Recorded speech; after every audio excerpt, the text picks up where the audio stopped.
fa ianao mampirehitra ny jiroko, Jehovah Andriamanitra no mampazava ny fahamezinako. Salamo 8:1-9:20. Jesosy Kristy dia manome antsika ny tenin'Andriamanitra mba ho fanavotana antsika tsiraray avy ary hitarika antsika tsiraray avy ho amin'ny lala marina izany tenin'Andriamanitra izany.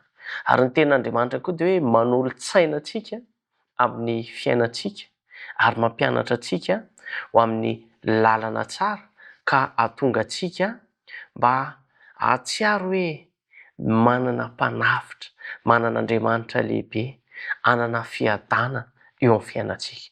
Koa tsy tokony ataontsika tsirambina ny fianarana ny tenin'Andriamanitra. Izy io no fahazavana manazava ny lalantsika, ka raha arahantsika dia tsy hodiso lalana ihany koa isika.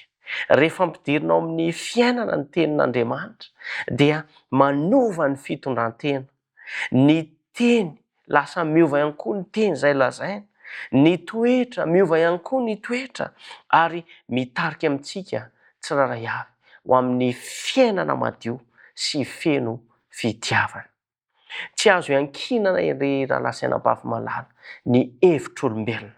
Fady ny miankina amin'ny hevitr'olombelona fa mahasoa no ny miankina amin'ny hevitr'Andriamanitra sy ny tenin'Andriamanitra.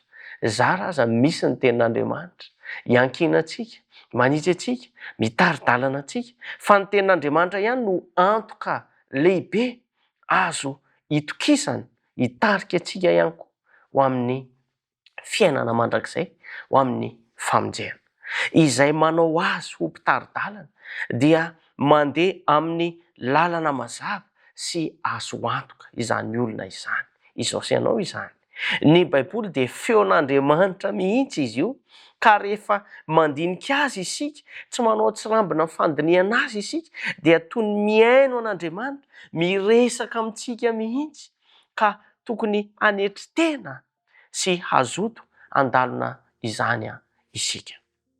Ny tenin'Andriamanitra no fahazavana sy fitarihana tsara indrindra. Izy no manazava ny lalana sy mitarika antsika tsy ho diso.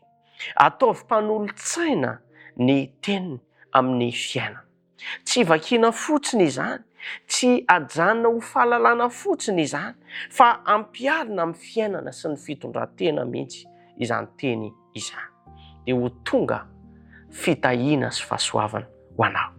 Aza miantehitra amin'ny hevitr'olombelona. Ny fiarovana dia ao amin'ny hoe izao no lazaintsika.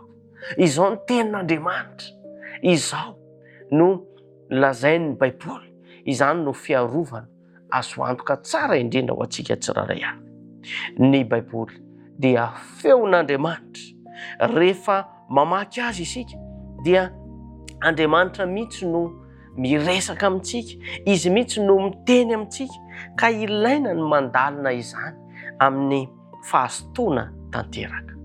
Aoka isika handray ny Baiboly ho mpitari-dalana sy mpanolo-tsaina antsika isan'andro isan'andro, handalina azy amin'ny fo manetri-tena ary hampiatra izany amin'ny fiainantsika isan'andro isan'andro raha mbola velona ihany koa isika. Na amin'ny fiteny, na amin'ny fihetsika, na amin'ny toetra dia tokony hitantaratra fa zanak'Andriamanitra isika.